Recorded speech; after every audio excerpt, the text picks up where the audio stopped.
माटी कहे कुम्हार से कि तू क्या रोंदे मोए। एक दिन ऐसा आएगा कि मैं रोंदूंगी तोए। साथियों, जीवन भर मनुष्य की ये फितरत है, ये प्रकृति है कि जो भी उसको प्राप्य है उसकी तो वो इज्जत नहीं करता, जो अप्राप्य है उसको पाने की लालसा में रहता है, और जो उसको प्राप्य है उसका वो अहंकार कर लेता है। जो भी आपको मिला है, आपके कर्मों की उसमें बहुत बड़ी भूमिका है। और ग्रहों की यदि बात करें तो उसमें शनिदेव की सबसे बड़ी भूमिका है, क्योंकि आपको प्रारब्ध के अनुसार इस जन्म में, इस शरीर में जो भी मिल रहा है भौतिक सुख सुविधाएं, आनंद, वो कहीं ना कहीं आपको शनिदेव की कृपा से ही मिल रही हैं।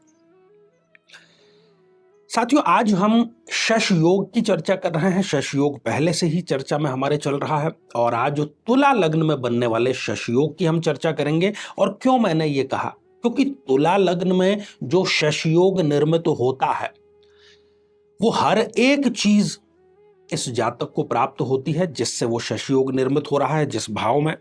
परंतु इसमें सबसे बड़ा जो विरोधाभास यह है कि यदि वो जातक या जातिका अहंकार करना प्रारंभ कर दे, घमंड करना प्रारंभ कर दे, जो उसको प्रदत्त हुआ है शनिदेव की वजह से, तो शनिदेव उसको तुरंत छीन भी लेते हैं।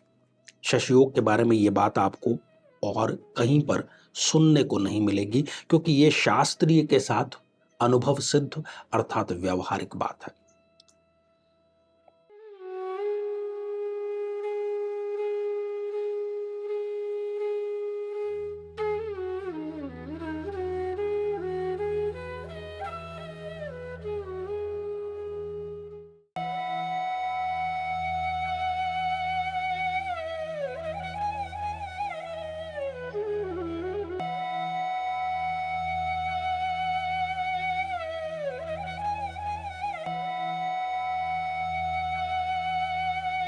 तो मेरे बहुत ही प्रिय और बेहद सम्मानित साथियों, हृदय की असीम गहराइयों से अभिनंदन, बहुत बहुत हार्दिक स्वागत। साथियों, आइए बिना किसी देरी किए एक जन्म पत्रिका पर दृष्टिपात करते हैं, शश योग पर चर्चा करते हैं। और जन्म पत्रिका आप जैसा कि देख ही रहे हैं, तुला लग्न की जन्म पत्रिका है। तुला लग्न में दो स्थितियां ऐसी बन सकती हैं जबकि शश योग, जो कि पंच महापुरुषों में से एक योग है, उसका निर्माण होता है। जो नवीन दर्शक जुड़े हैं उनकी जानकारी के लिए हम बतलाते चलें कि शश योग यदि केंद्र में कोई भी ग्रह उच्च का या फिर स्वग्रही विराजमान है, और वो ग्रह उस पर्टिकुलर पत्रिका के लिए योग कारक यदि है, तो वो पंच महापुरुषों में से किसी एक योग का निर्माण करता है। परंतु सूर्य, चंद्रमा, राहु और केतु, इन चारों से किसी प्रकार के पंच महापुरुष योग का निर्माण नहीं होता है। जो नवीन दर्शक जुड़े हैं वहां यहां पर हम उनको जो आई बटन है उसमें लिंक भी प्रोवाइड करा देते हैं। डिस्क्रिप्शन में भी आपको प्रयास करेंगे कि वो लिंक आपको प्रोवाइड कराया जाए कि आप ये देख पाएं कि आपकी जन्म पत्रिका में कौन सा पंच महापुरुष योग निर्मित हो रहा है या नहीं हो रहा है। तो आइए साथियों, सबसे पहले हम देखते हैं कि जब लग्न में शनिदेव विराजमान है, तुला लग्न में, क्योंकि तुला लग्न में शनिदेव योग कारक हैं और लग्न में वो उच्च राशि के हो गए, तो वो शश नाम के पंच महापुरुष योग का निर्माण हो रहा है। दोनों शर्तें पूरी हो गई, केंद्र में भी है, उच्च के हैं, और इस जन्म पत्रिका के लिए एक योग कारक ग्रह है। अब लग्न से व्यक्ति के व्यक्तित्व का निर्धारण होता है। ये जो व्यक्ति है, जातक है, जातिका है, चाहे वो अपीयरेंस में, देखने में चाहे जैसा हो, परंतु उसको अपने दिखने का बड़ा घमंड होता है। भले ही किसी को लगे कि ये सांवला है, काला है, नाटा है, परंतु इसको स्वयं को अपने रूप का बड़ा एक अभिमान होता है। हालांकि रूप के अभिमान में बहुत ज़्यादा कुछ गलत भी नहीं है, परंतु यदि ये आवश्यकता से अधिक हो तो फिर ये आत्मघाती कई बार साबित हो जाता है। ये यदि उच्च जाति में जन्म लेते हैं, अब आपने यदि उच्च जाति में जन्म ले लिया तो शनिदेव कारक हैं आपको कोई भी चीज़ वो देने के जो कि लंबे समय तक और स्थायी रूप से आपके साथ में रहे, तो जाति तो मरते दम तक आपके साथ में रहेगी।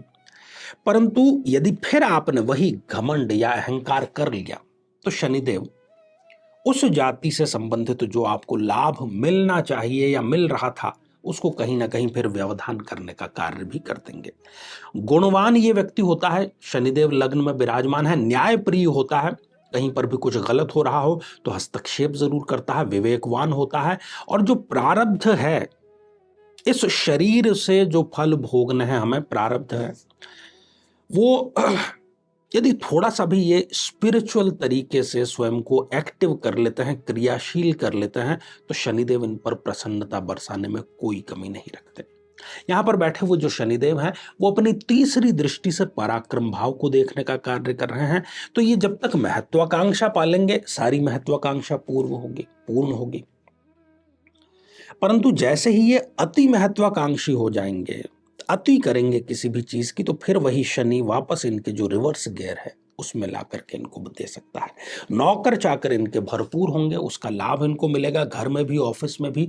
परंतु यदि ये नौकर चाकरों से ठीक से व्यवहार नहीं करते, बदतमीजी से उनसे पेश आते हैं, उनका बार बार अपमान करते हैं, तो फिर ये सुविधा भी शनिदेव शीघ्र ही इनसे छीन लेते हैं।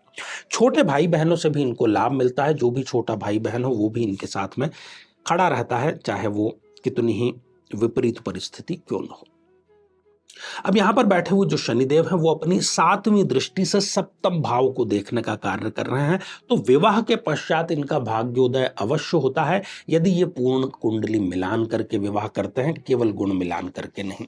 यदि ये साझेदारी में कोई व्यवसाय करते हैं तो उसमें भी शनिदेव इनको पूर्ण रूप से लाभ प्रदान करते हैं, खासतौर पर यदि वो व्यवसाय प्रॉपर्टी से संबंधित हो, लोहे से संबंधित हो, building construction, building material, oil या पेट्रोल, इससे किसी प्रकार से संबंधित हो, तो पूरा लाभ इनको जरूर मिलता है। अब जो यहां पर बैठे हुए शनिदेव हैं वो अपनी 10वीं दृष्टि कर्म भाव पर दे रहे हैं। तो पिता से संबंधित विरासत, पिता के किए गए कार्यों का लाभ इनको मिलता है। यदि ये सिविल सर्विसेज की तैयारी थोड़ी भी गंभीरता से करते हैं और शनि की यदि इनको महादशा है, तो ये परीक्षा उत्तीर्ण करके राजयोग को भी प्राप्त जरूर कर लेते हैं। अब आते हैं साथियों दूसरी स्थिति की, चतुर्थ भाव में जो स्वग्रही अपनी सामान्य राशि में है शनिदेव, यहां पर भी वो शश नाम के पंच महापुरुष योग का निर्माण करेंगे। तो इस सुख भाव में बैठे हुए शनिदेव हर एक सुख, जमीन का, जायदाद का, कार का, इनको देंगे, स्थायी रूप से देंगे। फिर वही बात कि जैसे ही इन्होंने कोई घमंड किया या ऐसी कोई हरकत की जिससे इन्होंने ये दर्शाने का प्रयास किया कि भाई मैं तो भौतिक सुखों का जो है एक प्रकार से सम्राट हूं, तब फिर वही रिवर्स गियर में आने की स्थिति में ये हो जाते हैं। शनिदेव यहां पर बैठ करके जो अपनी तीसरी दृष्टि है वो छठे भाव पर, रोग, ऋण और रिपु के भाव पर डाल रहे हैं। तो यदि ये शनि के महादशा के अंतर्गत यदि कोई रोग इनको हो जाए, किसी भी प्रकार का हो जाए, तो वो शीघ्र ही ठीक भी इनका जरूर हो जाता है। किसी प्रकार का यदि ये बड़ा लोन लेते हैं तो उस लोन को भी ये चुका देते हैं, और इनके जो शत्रु हैं वो स्वतः ही इनके सामने आकर के समर्पण कर देते हैं शनि की दशांतर दशा में। अब यहां से शनिदेव अपनी जो 7वीं दृष्टि है वो कर्म भाव पर दे रहे हैं। तो वो सारे लाभ अभी जो हमने चर्चा की कि पिता के कार्यों से लाभ, पिता के मार्गदर्शन का लाभ, पिता से संबंधित जो सम्मान है उसका लाभ इनको जरूर मिलता है। और यहां पर बैठे हुए जो शनिदेव है वो अपनी 10वीं दृष्टि से लग्न को देख रहे हैं। तो लग्न से संबंधित तो सारे लाभ, व्यक्तित्व से संबंधित, रोग प्रतिरोधक क्षमता से संबंधित, विवेक से संबंधित, प्रारब्ध से संबंधित लाभ इनको जरूर मिलता है। अब बड़ा महत्वपूर्ण प्रश्न जो आप लोगों के जहन में जरूर आ रहा होगा कि आचार्य जी, हमारी भी जन्म पत्रिका में ये योग है, परंतु हमें कोई रिजल्ट क्यों नहीं मिल रहा है? आप देखिए, सबसे पहले डिग्रियां, अंश देखिए। यदि 0, 1 या 28, 29 डिग्री के हो गए हैं शनिदेव, तो वो रिजल्ट आपको प्रदान नहीं कर पाएंगे। यदि वो अस्त अवस्था में है, अर्थात सूर्य के साथ में है, तब भी वो आपको रिजल्ट प्रदान नहीं कर पाएंगे। और सबसे बड़ी बात कि जब उनकी दशा अंतरदशा आपको आएगी, उसी दरमियान या फिर गोचर में जब आपके अनुकूल स्थिति आएगी, तब वो आपको रिजल्ट प्रदान करेंगे। फिर भी यदि किसी कारणवश ये सारी शर्तें भी है, फिर भी आपको रिजल्ट नहीं मिल पा रहा है, तो इसको हम कहते हैं कि ये शशयोग तो है, परंतु ये सुषुप्त अवस्था में है। अब इसको जागृत कैसे किया जाए? सोया हुआ है, जगाना है इसको। तो आपके निकट कोई मैदान होगा, कोई पार्क होगा, कोई मैदान इस प्रकार का जहां पर आपने देखा भी हो शायद कि कुछ पुरुष महिलाएं संध्या काल में जहां पर चींटियां हों, कीड़े मकोड़े हों मिट्टी में, वहां पर उनको कुछ मीठा पदार्थ जो वहां पर भुरका देते हैं।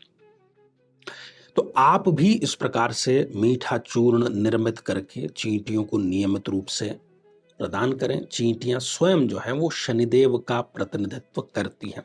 तो शीघ्र ही ये सुषुप्त से जागृत अवस्था में आपके जरूर आ जाएगा। जीवन में किसी समस्या का सामना कर रहे हैं, जैसे कि शादी में देरी होना, पति पत्नी में मनमुटाव या तलाक तक की नौबत आ जाना, संतान का प्राप्त न हो पाना, नौकरी या धन प्राप्ति में बाधा आना, जीवन के प्रत्येक क्षेत्र में किसी न किसी प्रकार की बाधा आना, तो आज ही अपनी जन्म पत्रिका का संपूर्ण विश्लेषण करवाएं और पाएं समस्या से सदैव के लिए मुक्ति।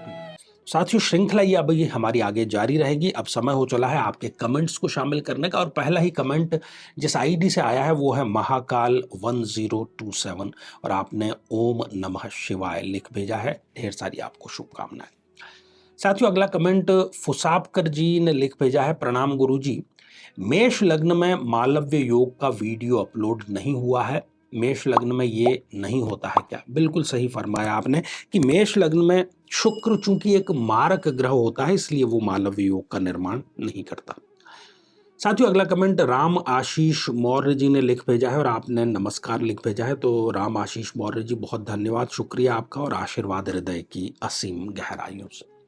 साथियों, आज के लिए केवल इतना ही, और इसी मंगल कामना के साथ में कि आप सभी स्वस्थ, समृद्ध और शांतिपूर्वक जीवन व्यतीत करें। नमस्कार।